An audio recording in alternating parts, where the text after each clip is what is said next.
Hi boys and girls, welcome back to another video. This is Miss Simpson here. I'm glad that you're tuning in and joining us today as we continue with our book, The BFG by Roald Dahl. Now, if you've been with us for these last videos, then you know that we're getting pretty far into the story and we're at a point now where Sophie is in London and they just gave that dream to the Queen. So now the BFG is off hiding and Sophie's waiting. So we're going to find out what the Queen, what role she plays in all of this. So we're going to jump in right now and get started. Let me get ready here. Glasses on, ready to go. So this next chapter is called The Queen. Dawn came at last, and the rim of a lemon-colored sun rose up behind the rooftops somewhere behind Victoria Station. A while later, Sophie felt a little of its warmth on her back and was grateful. In the distance, she heard a church clock striking. She counted the strikes. There were 7. She found it almost impossible to believe that she, Sophie, a little orphan of no real importance in the world, was at this moment actually sitting high above the ground on the windowsill of the Queen of England's bedroom, with the Queen herself asleep in there behind the curtain, no more than 5 feet away. The very idea of it was absurd. No one had ever done such a thing before. It was a terrifying thing to be doing. What would happen if the dream didn't work? No one, least of all the Queen, would believe a word of her story. It seemed possible that nobody had ever woken up to find a small child sitting behind the curtains of his or her windowsill. The Queen was bound to get a shock. Who wouldn't? With all the patience of a small girl who has something important to wait for, Sophie sat motionless on the windowsill. How much longer? She wondered. What time do queens wake up? Faint stirrings and distant sounds came to her from deep inside the belly of the palace. Then, all at once, beyond the curtains, she heard the voice of the sleeper in the bedroom. It was a slightly blurred sleep-talker's voice. "Oh, no," it cried out. "No, don't. Someone stop them. Don't let them do it. I can't bear it. Oh, please stop them. It's horrible. It's ghastly. No, no, no." She's having the dream, Sophie told herself. It must be really horrid. I feel sorry for her, but it has to be done. After that, there were a few moans and then a long silence. After that, there were a few moans, and Sophie waited. She looked over her shoulder. She was terrified that she would see the man with the dog down in the garden staring up at her. But the garden was deserted. A pale summer mist hung over like it was smoke. It was an enormous garden, very beautiful, with a large, funny-shaped lake at the far end. There was an island in the lake, and there were ducks swimming on the water. Inside the room, beyond the curtains, Sophie suddenly heard what was obviously a knock at the door. She heard the doorknob being turned. She heard someone entering the room. "Good morning, Your Majesty," a woman was saying in the voice of an old-ish person. There was a pause and then a slight rattle of china and silver. "Will you have your tray on the bed, ma'am, or on the table?" "Oh, Mary, something awful has just happened." This was a voice Sophie had heard many times on the radio and television, especially on Christmas Day. It was a very well-known voice. Whatever is it, ma'am?" "I've just had the most frightful dream. It was a nightmare. It was awful." "I'm so sorry, ma'am, but don't be distressed.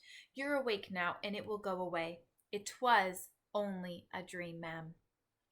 "Do you know what I dreamt, Mary? I dreamt that the girls and boys were being snatched out of their beds at boarding school and were being eaten by the most ghastly giants. The giants were putting their arms through the dormitory windows and plucking the children out with their fingers. One of them from the girls' school and another from the boys' school. It was all so vivid, Mary. It was so real." There was a silence. Sophie waited. She was quivering with excitement. But why the silence? Why didn't the other one, the maid, why didn't she say something? What on earth's the matter, Mary? The famous voice was saying. There was another silence. Mary, you've gone white as a sheet. Are you feeling ill? There suddenly was a crash and a clutter of crockery, which could only have meant that the tray maid was carrying had fallen out of her hands. Mary, the famous voice was saying rather sharply, I think you'd better sit down at once. You look as though you're going to faint. You mustn't really take it so hard because I've just had an awful dream. That isn't the reason, ma'am. The maid's voice was quivering terribly. Then for heaven's sakes, what is the reason? I'm very sorry about the tray, ma'am. Oh, don't worry about the tray, but what on earth has made you drop it? Why did you go as white as a ghost all of a sudden? You haven't seen the papers yet, have you, ma'am? No, what do they say? Sophie heard the rustling of newspaper as it was being handed over. It's like the very dream you had last night, ma'am. Rubbish, Mary, where is it? On the front page, ma'am, it's the big headlines. Great Scott! Cried the famous voice. 18 girls vanish mysteriously from their beds at the Roald school, and 14 boys disappear from Eton. Bones are found underneath the dormitory windows. Then there was a pause, punctuated by gasps of the famous voice as the newspaper article was clearly being read and digested. Oh, how ghastly! The famous voice cried out. It's absolutely frightful. Bones under the windows? What can have happened? Oh, those poor children! But, ma'am, don't you see, ma'am? See what, Mary? Those children were taken away almost exactly as you dreamt it, ma'am. Not by giants, Mary. No, ma'am, but the bit about the girls and the boys disappearing from their dormitories. You dreamt it so clearly, and then it actually happened. That's why I came over all queer, ma'am. I'm coming over a bit queer myself, Mary. It gives me the shakes, ma'am. When something like that happens, it really does. I don't blame you, Mary. I shall get you some more breakfast, ma'am, and have this mess cleared up. No, don't go, Mary. Stay here a moment. Sophie wished she could see into the room, but didn't dare touch the curtains. The famous voice began speaking again. I really did dream about those children, Mary. It was clear as crystal. I know you did, ma'am. I don't know how giants got into it. That was rubbish. Shall I draw the curtains, ma'am? Then shall we all feel better? It's a lovely day. Please do. With a swish, the great curtains were pulled aside, and the maid screamed. Sophie froze to the window ledge. The queen, sitting up in her bed with the Times on her lap, glanced up sharply. Now it was her turn to freeze. She didn't scream as the maid had done. Queens are too self-controlled for that. She simply sat there staring wide-eyed and white-faced at a small girl who was perched on her windowsill in a nightie. Sophie was petrified. Curiously enough, the queen looked petrified, too. One, you would have expected her to look surprised, as you or I would have done when discovering a small girl sitting on our windowsill first thing in the morning. But the queen didn't look surprised. She looked genuinely frightened. The maid, a middle-aged woman with a funny cap on the top of her head, was the first to recover. What in the name of heaven do you think you're doing here? She shouted angrily at Sophie.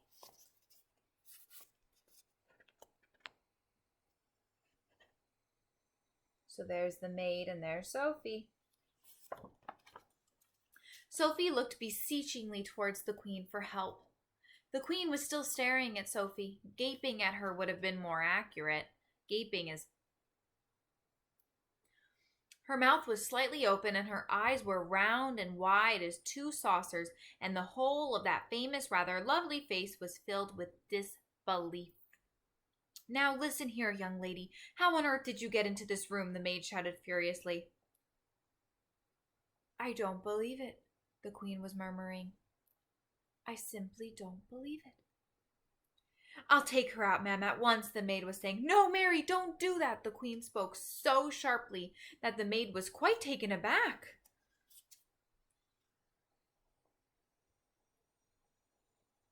There's the queen. She turned and stared at the queen. What on earth had come over her? It looked as though she was in a state of shock. Are you all right, ma'am? The maid was saying. When the queen spoke again, it was in a strange, strangled sort of whisper. Tell me, Mary, she said, tell me quite truthfully. Is there really a little girl sitting on my windowsill, or am I still dreaming? She is sitting there all right, ma'am, as clear as daylight, but heaven only knows how she got here. Your Majesty is certainly not dreaming at this time. But that's exactly what I did dream, the queen cried out. I dreamt that as well. I dreamt that there would be a little girl sitting on my windowsill in her nightie, and she would talk to me. The maid, with her hands clasped around her starched white bosom, was staring at her mistress with a look of absolute disbelief on her face. The situation was getting beyond her, and she was lost. She had not been trained to cope with this kind of madness. Are you real? The queen said to Sophie. Yes, your Majesty, Sophie murmured. What is your name? Sophie, your Majesty. And how did you get up to my windowsill? No, don't answer that. Hang on a moment. I dreamed that part of it too. I dreamed that a giant put you up there. He did, your Majesty, Sophie said. The maid gave a howl of anguish and clasped her hands over her face. Control yourself, Mary, the queen said sharply.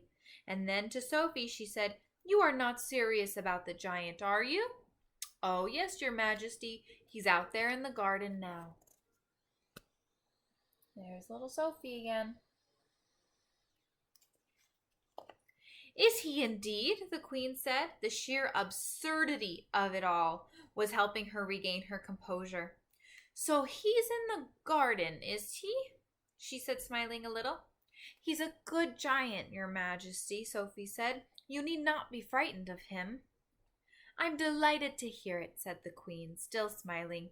He is my best friend, your Majesty. How nice, the queen said. He's a lovely giant, your Majesty.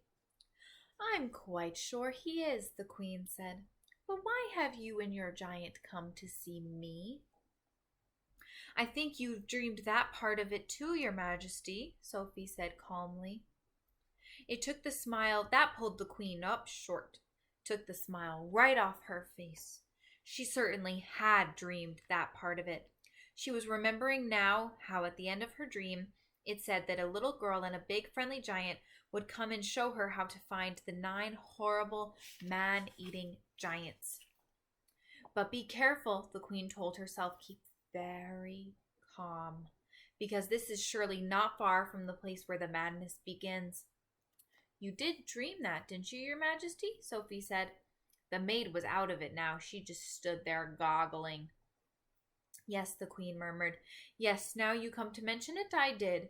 But how do you know what I dreamed? Oh, that's a long story, your Majesty, Sophie said. Would you like me to call the big friendly giant? The queen looked at the child, and the child looked straight back at the queen, her face open and quite serious. The queen simply did not know what to make of it. Was someone pulling her leg, she wondered. Shall I call him for you? Sophie went on. You'll like him very much. The queen took a deep breath. She was glad no one except her faithful old Mary was here to see what was going on. Very well, she said. You may call your giant. No, wait a moment. Mary, pull yourself together and give me my dressing gown and slippers. The maid did as she was told. The queen got out of bed, put on a pale pink dressing gown and slippers. You may call him now, the queen said. Sophie turned her head towards the garden and called out, BFG, Her Majesty the Queen would like to see you. The queen crossed over to the window and stood behind Sophie. Come down off that ledge, she said. You're going to fall backwards at any moment. Sophie jumped down into the room and stood behind the queen at the open window. Mary the maid stood behind them. Her hands were now planted firmly on her hips, and there was a look in her face which seemed to say, I want no part in this fiasco. I don't see any giant, the queen said. Please wait, Sophie said. Shall I take her away now, ma'am? The maid said. Take her downstairs and give her some breakfast, the queen said. And just then there was a rustle behind the bushes behind the lake. Then out he came, 24 feet tall, wearing his black cloak with the grace of a nobleman, still carrying his long trumpet in one hand. He strode magnificently across the palace lawn towards the window. The maid screamed. The queen gasped. Sophie waved. The BFG took his time. He was very dignified in his approach. When he was close to the window where the three of them were standing, he stopped and made a slow, graceful bow. His head, after all, had straightened up again, and he was almost exactly level with the watchers at the window. Your Magister, he said, I is your humbug servant, and then he bowed again. Considering she was meeting a giant for the first time in her life, the queen remained astonishingly self-composed. We are very pleased to meet you, she said. Down below, a gardener was coming across the lawn with a wheelbarrow. He caught sight of the BFG's legs over to the left. His gaze traveled slowly upwards along the entire height of the enormous body. He gripped the handles of the wheelbarrow. He swayed, he tottered, and he kneeled over the grass in a dead faint. And nobody noticed him. There's the BFG walking over.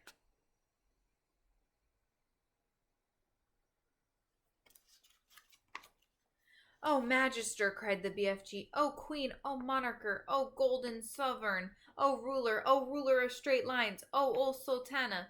I is come here with my little friend Sophie to give you a...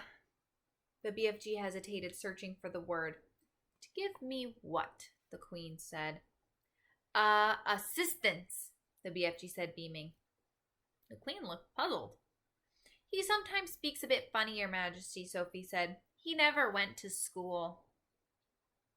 Then we must send him to school, the Queen said. We have some very good schools in this country. Eyes has great secrets to tell you, Your Magister, the BFG said. I should be delighted to hear them, the Queen said, but not in my dressing gown. Shall you wish to get dressed, ma'am? The maid said. Have either of you had breakfast? The Queen said. Here's the man in the wheelbarrow. Toppled right over. Oh, could we? Cried Sophie. Oh, please, I haven't eaten a thing since yesterday. I was about to have mine, the Queen said, but Mary dropped it. The maid gulped. I imagine we have more food in the palace, the Queen said, speaking to the BFG. Perhaps you and your little friend would care to join me. Will it be as repulsant snozzcumbers, Magister? The BFG asked. Will it be what? The Queen said. Stinky snozzcumbers, the BFG said. What is he talking about? The Queen said. It sounds like a rude word to me. She turned to the maid and said, Mary, ask them to serve breakfast for 3 in the... I think it had better be the ballroom. That has the highest ceiling. To the BFG, she said, I'm afraid you will have to go through the door on your hands and knees. I shall send someone to show you the way.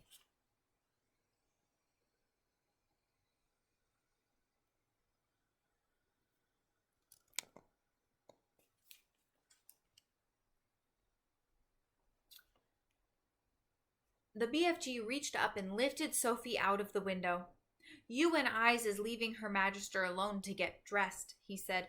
No, leave the little girl in here with me, the Queen said. We'll have to find something for her to put on. She can't have breakfast in her nightie. The BFG returned Sophie to the bedroom. Can we have sausages, Your Majesty? Sophie asked, and bacon and fried eggs? I think that might be managed, the Queen answered, smiling. Just wait till you taste it, Sophie said to the BFG. No more snozzcumbers from now on. And that is the end of the chapter called The Queen. So we are actually going to stop there for today. That was quite a long chapter, and I don't want to go ahead. The next chapter is called The Royal Breakfast, and that is also quite long. So I'm going to stop our reading for today, but I do want to leave you with a question. So I know last week was a little bit of some time, but I want you today to put yourself in the place of a queen or king. Let me be clear, king or a queen, okay? So if you were a king or a queen, would you have been so open to the BFG, or would you have banished him right away? Been like, nope, no giants, not going to do this. So I'm curious, if you were the ruler, if you were in charge, would you be open to a giant coming to your window? Or would you say, no way? Maybe because you're afraid, maybe because you don't know. I don't know. I want to hear from you. So let me know your response. I look forward to having you join us next time. We are almost done with the book. See here, we've only got a few chapters left. I hope that you join us next time as we continue with our book, The BFG by Roald Dahl. And I hope you have a wonderful rest of your day. Bye, everyone.